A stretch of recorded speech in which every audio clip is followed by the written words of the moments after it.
بندے نے نا آٹے کا کاروبار شروع کر لیا.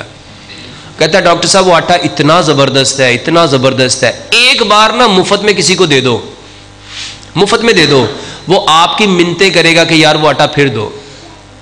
میرے بھائیوں 15 چیزیں ہیں, گنیے گا.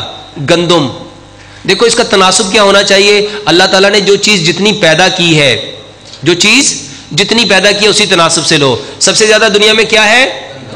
سب سے زیادہ گندم, پھر جو, پھر مکئی, پھر باجرہ, پھر جوار, پھر کالے چنے, پھر سفید چنے, پھر چنے کی دال, ماش کی دال, مسور کی دال, مسر کی دال, مونگ کی دال, پھر السی, پھر تلسی, پھر اجوائن, پھر کلونجی اور میتھی دانہ.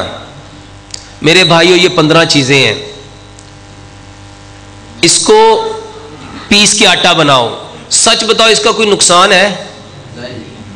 کوئی 1%. جس کو گندم کی الرجی ہے اس کو اس میں سے گندم اور جو نکال دو, گندم اور جو, باقی 13 چیزوں کا آٹا پیس کے دو. وہ روٹی بھی کھائے گا, کھانا بھی کھائے گا, سب کچھ کھائے گا انشاءاللہ.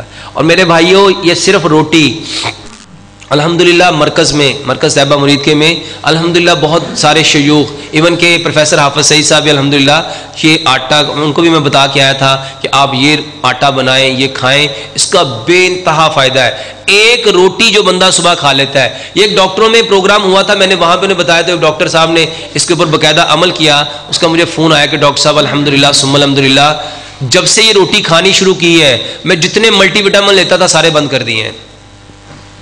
تو بہت اچھا ہے, اس کو استعمال کرو. جی